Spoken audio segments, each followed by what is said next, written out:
Quando Pedro Rocha chegou no São Paulo, havia um grande otimismo.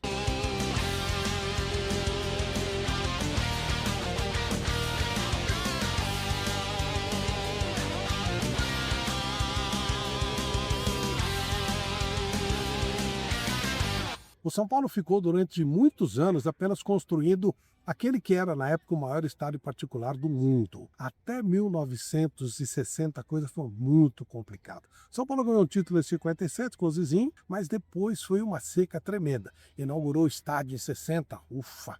Mas ainda faltava muita coisa, continuou a obra, continuou. Só no final dos anos 60 que começou a sobrar algum dinheiro para contratar um time de futebol.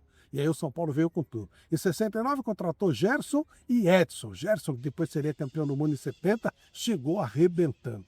Mas faltava uma coisinha a mais. Uma coisinha? Trouxeram uma pedra preciosa. O maior jogador do Peñarol, grande adversário do Santos de Pelé nos duelos de Copa Libertadores. Aliás, o Peñarol levou vantagem sobre o time do Santos de Pelé. Olha que loucura, Durval, Mengalvo, Coutinho, Pelé e Pepe. Pois o Pedro Rocha comandava esse time extraordinário e o São Paulo, gastando muito dinheiro, trouxe o Rocha. Mas como seria a relação dele com o Gerson? Afinal, o Gerson era uma estrela.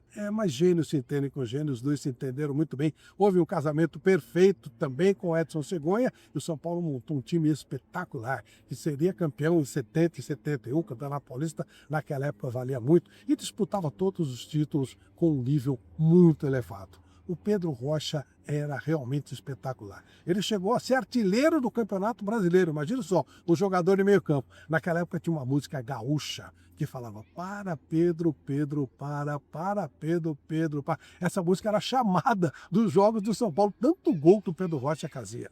Era demais, ele era um sucesso. Com o passar do tempo, o nível dele foi caindo. Ele acabou indo jogar um pouquinho no Palmeiras, mas já não foi a mesma coisa.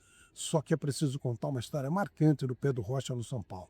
O Rocha amava o São Paulo e amava a seleção do Uruguai. Houve um jogo entre São Paulo e seleção do Uruguai e o Rocha jogou pelo São Paulo. E adivinha, fez um gol contra o Uruguai. Coisas do destino. Ele saiu chorando e o São Paulo ganhou de 1-0.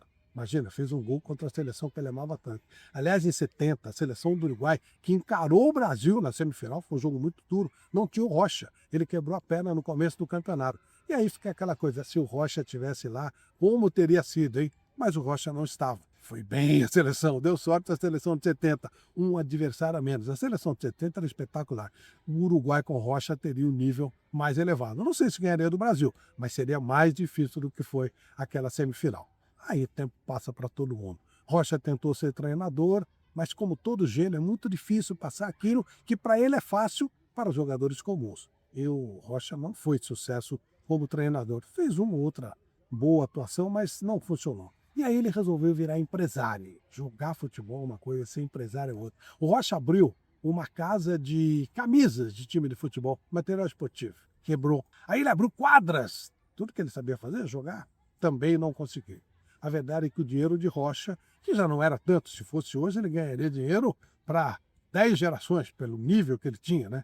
Eu arrisco dizer que talvez um ou dois hoje tenham quase o talento do Rocha. Não sei se o mesmo que ele tinha naquela época, mas enfim, ele ganhou um bom salário, mas nada que permitisse duas falhas em empreendimentos. E aí ele começou a depender de uma coisa, de outra, ficou doente e o São Paulo teve que socorrê-lo nos seus últimos dias. Se foram dias de muita agonia. Chegou um momento que o Rocha teve que ficar em convalescença por muito tempo, e não fosse alguns conselheiros, médicos de São Paulo, ele estaria simplesmente deixado de lado. Recebeu sim assistência até o final, mas perdeu a vida de uma maneira assim muito abaixo de tudo que ele merecia.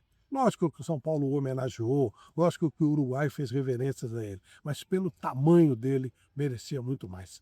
Pedro Virgílio Rocha Franchetti foi um dos maiores jogadores que o futebol já viu. Ele estaria facilmente na lista dos 100 maiores de qualquer pessoa que o viu jogar desde os anos 60 até agora. Sensacional. O Pelé achava que ele era um dos 5 melhores do mundo. E o Pelé aí no auge. Então, claro que ele jogava e jogava muita bola. Fica a nossa homenagem a Pedro Rocha. Ele foi grande, eu repito, o maior jogador estrangeiro a atuar no futebol brasileiro. Ele fez muito sucesso, deixa grandes lembranças e a tristeza da maneira como acabou perdendo a vida. Muito doente, por muito tempo, com pouca condição financeira para ter o atendimento que ele merecia. O São Paulo fez o que pôde, é bem verdade, mas era muito pouco para alguém tão grande. Nossa homenagem a Pedro Virgílio Rocha, um dos grandes deuses da moda.